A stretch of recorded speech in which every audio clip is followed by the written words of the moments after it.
Dans cette vidéo, on va parler des transformations de fonctions sinusoïdales, mais on se souvient en fait qu'on peut transformer n'importe quelle fonction f de x en g de x en appliquant des transformations. Donc, on peut partir d'une fonction de base, multiplier cette fonction de base par un paramètre qu'on peut appeler a, et ce qui arrive, c'est qu'on reçoit un agrandissement vertical ou un rétrécissement vertical ou une réflexion. Je dis ou, mais ça peut être les deux. Donc, dans ce cas-ci, on a et un rétrécissement vertical et une réflexion. Donc, dépendant de la valeur de mon paramètre A. Donc, on est en trigonométrie, on utilise les fonctions sinusoïdales. Donc, si je prenais la fonction sin x, par exemple, donc on a notre fonction de base sin x. C'est le même concept. Si je multiplie par une valeur de A, on voit qu'il y a un agrandissement vertical quand mon A est plus grand que 1, rétrécissement vertical si mon A est entre 0 et 1, et on voit la réflexion ici, quand mon A est négatif. Donc, peu importe la fonction, c'est toujours le même concept. Donc, verticalement, donc je dessine en vert ce qui se passe verticalement. On pourrait aussi avoir une translation verticale. Donc, si je prends ma fonction sin et j'additionne une constante, on aura une translation verticale, soit vers le haut, vers le bas, dépendant de la valeur. On se souvient qu'on a aussi des transformations horizontales. Donc, si je multiplie x, mes valeurs de x dans ma fonction par une constante k,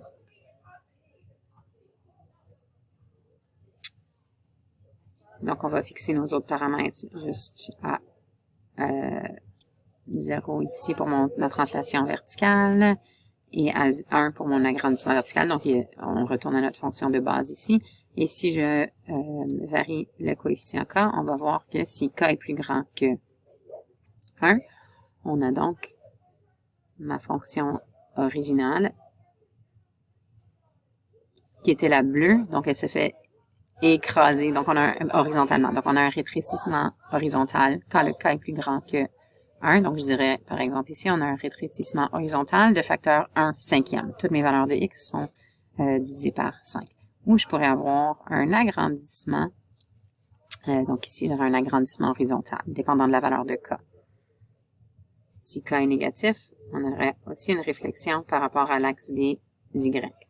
Et puis, horizontalement, je me souviens aussi, en fait, s'il y avait un facteur k, c'est important de le factoriser, mais je me souviens aussi que je pourrais avoir une translation horizontale. Donc, dépendant de ma valeur de c, je vais prendre ma fonction complète et la déplacer vers la droite ou vers la gauche. Donc, c'était un rappel de nos transformations.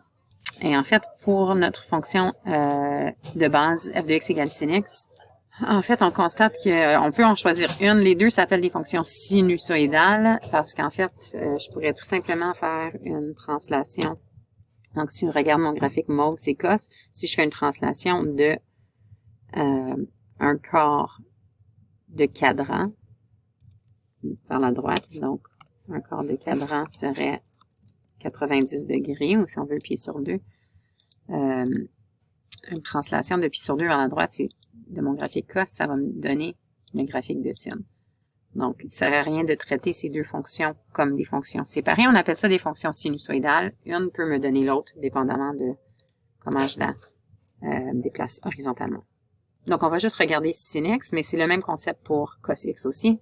Alors, souvent, pour la transformation de sin x, au lieu de le A minuscule, on va utiliser un A majuscule. Vous allez voir pourquoi après.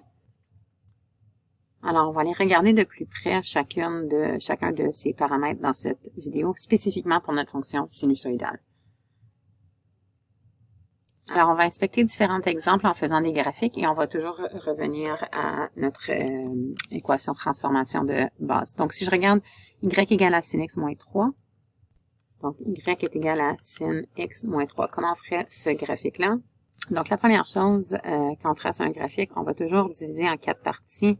Donc, je divise par 2, je divise ensuite par 2 pour représenter nos 4 cadrans. Donc, si je veux faire la même chose à gauche ici, je divise par 2, je divise par 2, ça me donne 4 segments représentant chaque cadran. Ici, on connaît la fonction sinus, donc ça va aller de 0 à 2pi, de moins 2pi à 0. Alors, on peut placer nos points. Ici, ce serait pi, Ici, ce serait la moitié de pi, pi sur 2. Ici, ce serait 1,5 pi, ou si on veut, 3 pi sur 2. Même chose du côté négatif. Maintenant, je vais choisir mes axes ici, puisque je vais faire une translation. Normalement, ma position d'équilibre sur la fonction sinusoïdale, en d'autres mots, le plein milieu de la fonction sinus, donc cette ligne qui est l'axe des x, c'est aussi le milieu de ma fonction, si je regardais bien comme il faut. Donc, si je prends le milieu de cette fonction-là et je le descends de 3 vers le bas, donc la position d'équilibre devient à moins 3. Donc, on va juste numéroter nos axes, là. Donc, je vais aller de moins 4 jusqu'à 4 pour mes besoins. On sait que de la position d'équilibre, le sinus va monter d'un maximum de 1 unité. Donc, je vais me tracer un guide. Ce n'est pas une asymptote, c'est juste un guide à la position maximale de ma fonction. Même chose à la position minimale de la fonction. Okay, donc, pour tracer notre fonction, puisque le maximum était normalement 1, si je descends de 3 vers le bas, ça veut dire que ça va être maintenant moins 2, la valeur maximale qui est ici. Donc, le moins 2, on a juste dit, ben, ça doit être 1 par-dessus ma position d'équilibre que j'avais descendue. Maintenant, pour sinus, on a juste à placer nos points. Donc, je commence à 0 et je monte. Puis, on a déjà divisé en corps, donc c'est le corps qui m'intéresse. Donc, 0, max, milieu, min, max. Donc, on peut faire la même chose de l'autre côté. Min. Donc, c'est vraiment tout le temps d'aller au corps. Puis, on reste toujours sur nos guides qui sont nos lignes pointillées. On fait des... Bon, puis une fois que j'ai fait ça, on peut facilement tracer la fonction sin x moins 3 de cette façon-ci.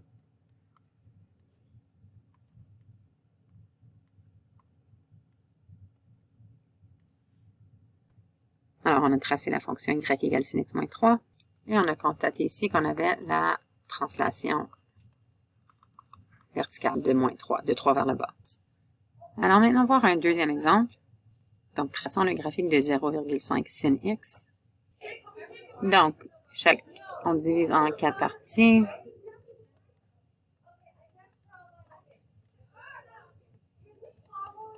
On peut tracer à gauche aussi, donc je divise en 4. Alors, normalement, ma fonction sinusoïdale aurait un maximum de 1. Je vais nommer mon échelle différemment que dans l'exemple précédent ici. Donc, ici, 4 boîtes vont valoir 1 unité. Donc, j'aurai un rétrécissement vertical de facteur 0,5. Donc, au lieu d'avoir une valeur maximale de 1, j'aurai une valeur maximale de 0,5. Donc, ça, c'est maintenant ma nouvelle valeur maximale. Ma nouvelle valeur minimale serait moins 0,5. Et on place nos points. Donc, pour sinus, je vais prendre une autre couleur. Donc, sinus commence à 0. Ce serait le même concept pour cosinus, sauf qu'on commencerait au maximum au lieu de commencer à l'équilibre. Donc, équilibre, max, équilibre, min, équilibre. Je pourrais continuer jusqu'à l'infini. Même chose de l'autre côté. Donc, min, équilibre, max, équilibre. Et on rejoint chaque corps de cadran. Donc, dépendamment de la valeur de A ici, on reçoit un agrandissement ou un rétrécissement vertical de facteur A. Ici, on utilise le A majuscule souvent pour les fonctions sinusoïdales parce que dans un phénomène qui est périodique, la distance entre la position d'équilibre et le maximum, en fait, s'appelle l'amplitude. Donc, l'agrandissement dans une fonction sinusoïdale, c'est tout simplement l'amplitude de cette fonction. Agrandissement ou rétrécissement vertical. On va maintenant aller inspecter dans deux exemples C et D. Qu'est-ce qui arrive quand on joue avec le facteur K? Donc, Y égale à sin de 2x pour notre prochain. Donc, en fait, essayez de prédire. Si j'ai un K de 2, qu'est-ce qui va arriver à ma fonction sin x? Donc, sin x ressemble à ceci. Si j'avais f de x est égal à sin de 2x, j'aimerais que tu me fasses une prédiction. Donc, on va juste parler d'un terme avant de faire ta prédiction.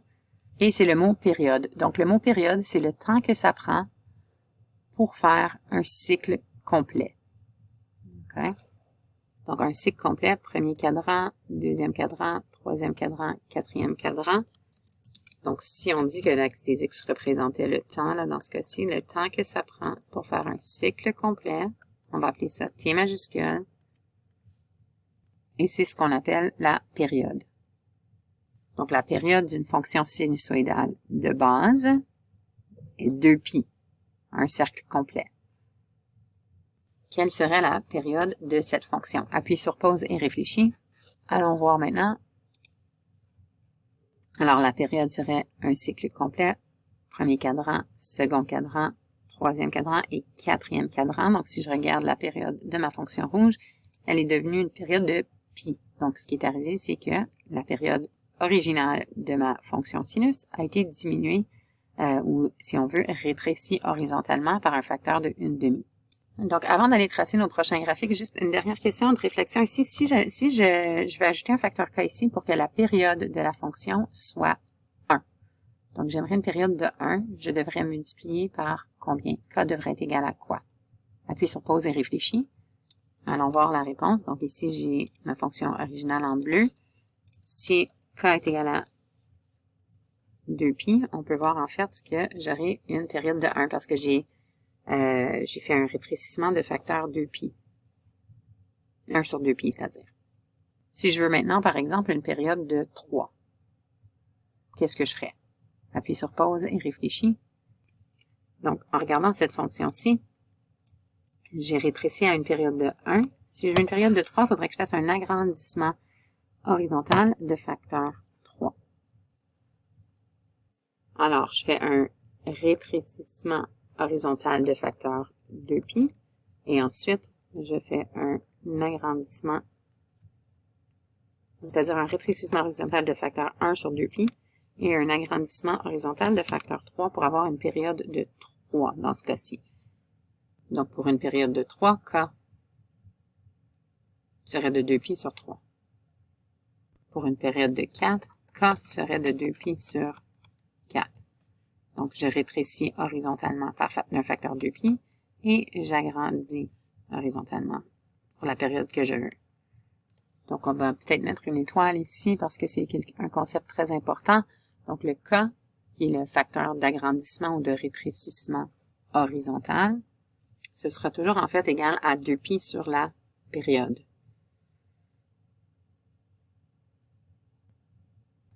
Alors, retournons à notre graphique. Si je veux faire ce graphique-là sans l'aide de la technologie, en fait, la première chose à savoir, c'est quoi la période. Donc, ce qu'on vient de voir, en fait, K est égal à 2π sur T. On peut l'utiliser à l'inverse aussi. Donc, la période sera égale à 2π sur K, si on fait juste réorganiser notre formule de départ. Donc, la période de ce graphique-là sera donc 2π divisé par 2, qui sera π.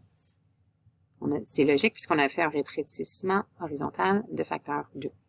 En fait, on va faire les graphiques C et D d'un coup. La première chose, c'est toujours de trouver la période. Donc, trouve la période en utilisant le concept que la période va toujours être égale à 2π sur K. Okay, donc, la période va être égale à, comme on vient juste de faire, là, 2π sur 2, qui sera π. Je vais diviser mon axe en 4. Donc, un cycle complet, une période complète qui sera π maintenant. Donc ici, je divise en 2, ça sera π sur 2. Et maintenant, la moitié de π sur 2, c'est π sur 4. Et puis là, pour aller identifier celui-ci, je peux faire, en fait, c'est 1, 2, 3 fois π sur 4. Donc 3/4 de π, on peut aller l'écrire.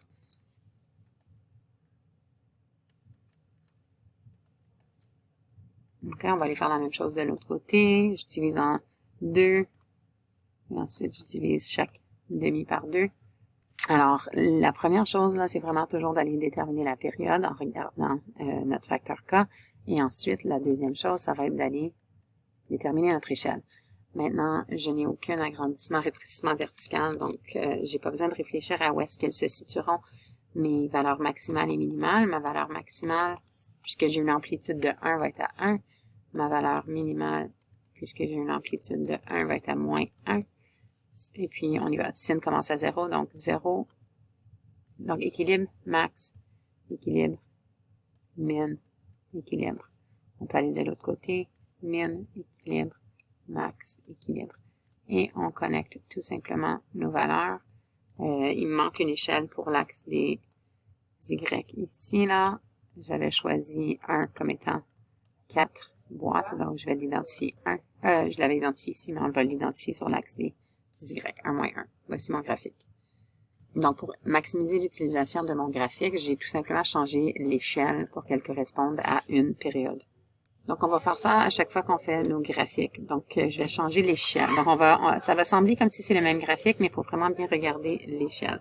Donc, ici, première chose que je vais faire, en regardant cette valeur de K, je peux trouver la période. Donc, on se souvient que la période, ça va être 2π sur K. Donc, ici, ça va être 2π sur 1/2. Donc, au lieu d'avoir des fractions à 3 étages, je pourrais l'écrire comme ça. Je sais que 2π fois divisé par 1/2 divisé par 1/2, c'est faire la même chose. C'est la même chose que faire fois 2. Donc, j'ai maintenant une période de 4π. Je vais diviser en 4 segments. Et mon plus grand segment sera donc, je vais le tracer sur une période. Donc, je vais choisir 4π ici. Donc, en plein dans le milieu, ça va être 2π. Ici, ça va être π et 3π. Puisque l'amplitude est 1, j'ai un maximum de 1 et un minimum de 1, mais il n'y a aucune translation verticale, donc ma position d'équilibre reste à 0. Sinus commence à 0, donc 0, max, 0, min, 0. Même chose de l'autre côté, donc min, 0, max, 0. Et on connecte nos points. Quoique ces deux graphiques se ressemblent sur le papier, juste à faire attention, si en fait on traçait les trois sur un même papier graphique, sans changer les échelles, on aurait notre fonction de base, on aurait notre fonction sin de 2x, donc un rétrécissement horizontal de facteur 1/2, et on aurait notre agrandissement horizontal de facteur 2. Donc, sur un même graphique, contrairement à ce qu'on a vu sur notre papier ici, parce qu'on a changé les échelles pour maximiser l'utilisation de notre papier graphique. Donc, juste à faire attention à ça, c'est bel et bien un étirement vertical ici. Ou si on veut un agrandissement vertical. Donc, encore une fois, important, première chose, trouve la période. Deuxième chose, choisis ton échelle conséquemment. Alors, on a vu l'agrandissement-rétrécissement vertical correspond étroitement à l'amplitude. On a vu que l'agrandissement ou rétrécissement horizontal correspond étroitement à la période. La dernière chose qui nous restait à voir en termes de transformation, c'est le C, donc la translation horizontale. À faire attention parce que quand on parle d'une fonction sinusoïdale, la translation horizontale a maintenant un nouveau nom. On va appeler ça le déphasage. Et souvent, là j'ai écrit θ ici, je vais l'enlever et je vais réécrire C en fait. Mais souvent on voit θ comme variable pour le déphasage. Je vais garder le C pour nos besoins, mais juste à noter si jamais vous recherchez dans d'autres sources, souvent on voit un angle, puisque en effet l'axe des X pour une fonction sinusoïdale représente l'angle. Donc c'est juste un nouveau mot qui veut dire translation horizontale d'une fonction sinusoïdale. Donc on a déjà tracé 4 graphiques, on va tracer un 5e graphique. Donc sin de X moins pi sur 2. Donc, pour celui-ci, c'est peut-être utile de tracer premièrement sin x pour qu'on puisse bien voir le déphasage. Donc, sin commence à 0 et on va appeler ça 1 et moins 1 puisque j'ai une amplitude de 1 ici. Donc, 0, max, 0, min, 0. Même chose de l'autre côté. On peut juste prendre des pas du max au min. Donc, si je voulais tracer le graphique de sin de x moins pi sur 2, j'ai tout simplement à faire une translation de chacun de mes points de pi sur 2 vers la gauche. Donc, si je prends quelques-uns de mes points, et puis on les déplace vers la gauche, en fait, on va voir que notre fonction va ressembler à ceci. Et puis, on peut tout simplement suivre c'est périodique, donc ça se répète. Donc, max, min, Ça donnait ici que ma translation, c'était aussi à 1/4 de période, donc ça s'aligne quand même assez facilement. Et voici ma fonction y. Et vous allez peut-être remarquer qu'en fait, c'est égal à cosinus aussi. Donc, ça nous permet encore, avec les transformations, on peut bien voir nos identités de cofonctions ici. Là. Donc, sin de x moins pi sur 2, c'est égal à cosinus de x. Donc, comme consolidation, si je connais les graphiques de base, donc sinus commence à 0, et ça ressemble à ça. Donc, oui, ça vient du cercle unitaire, mais ce graphique, c'est probablement quelque chose que tu vas vouloir mémoriser. On peut toujours le refigurer à partir du cercle unitaire. Et cosinus commence à 1 et descend. Donc, cosinus sur un cycle ressemblerait à ceci. Donc, à partir de ces deux fonctions-là et du concept de transformation, en fait, on pourrait faire le graphique de n'importe quelle fonction sinusoïdale afin de modéliser des situations périodiques. Donc, c'est tout pour aujourd'hui.